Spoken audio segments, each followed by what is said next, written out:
Patut dicatat, hukuman itu haruslah bersifat sementara, secara umum menghakimi tidak diperbolehkan. Shalom sahabat Trilmi, hari ini judul renungannya, bolehkah orang Kristen menghakimi? Ini adalah salah satu pertanyaan yang sering dipertanyakan oleh banyak orang Kristen dan menjadi perdebatan. Sesungguhnya ada dua jawaban untuk pertanyaan ini. Secara umum, sahabat Trilmi, penghakiman tidak diperbolehkan. Ada demikian banyak ayat di dalam Alkitab yang melarang orang percaya untuk menghakimi. Salah satunya Matius 7 ayat yang pertama, jangan kamu menghakimi supaya kamu tidak dihakimi. Mengapa kita tidak diperbolehkan untuk menghakimi?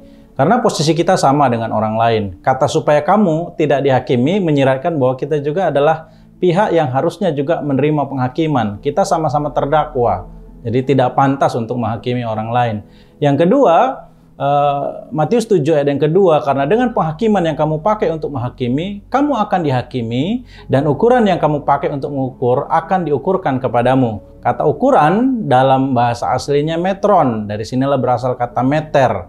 Alat untuk mengukur manusia hampir tidak bisa benar-benar netral. Manusia sering sekali tidak bisa benar-benar adil, apalagi kalau sudah menyangkut diri sendiri, keluarga sendiri, dan kepentingan sendiri.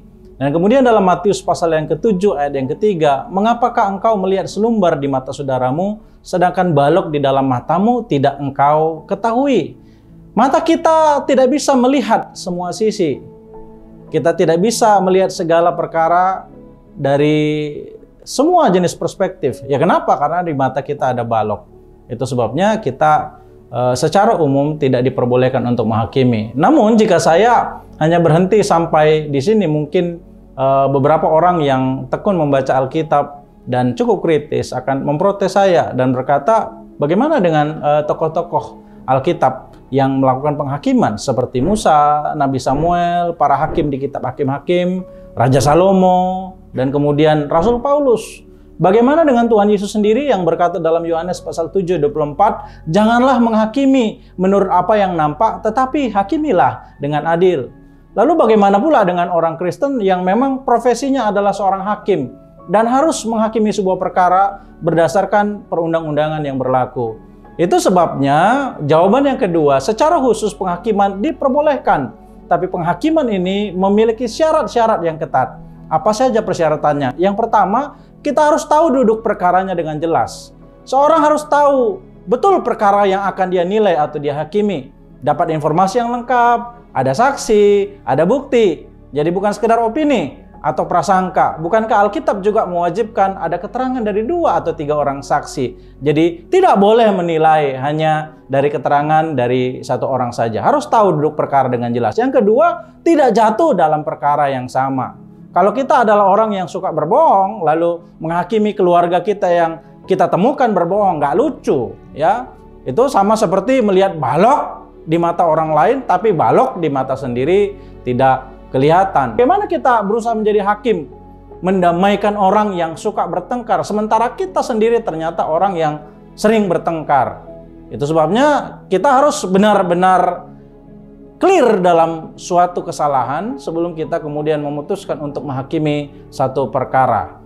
Dan yang ketiga, syaratnya adalah kita telah menerima otoritas dari Allah untuk melakukannya. Otoritas apa yang saya maksud?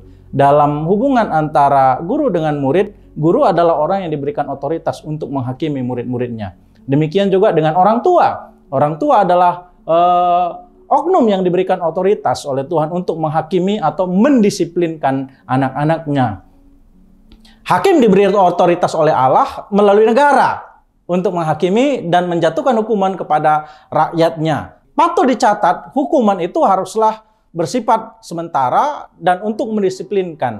Ketika orang tersebut bertobat, ia harus dimaafkan dan diterima kembali. Allah saja yang sebenarnya berhak menjatuhkan hukuman yang sifatnya tetap. Itu sebabnya sekali lagi menghakimi secara umum tidak diperbolehkan, tapi ketika seseorang memutuskan untuk menghakimi, maka ada syarat yang ketat. Yang pertama, dia harus tahu duduk perkaranya dengan jelas. Yang kedua, dia tidak jatuh dalam perkara yang sama. Dan yang ketiga, dia telah menerima otoritas dari Allah untuk menjatuhkan penghakiman. Semoga bermanfaat bagi kita. Tuhan Yesus memberkati. Shalom.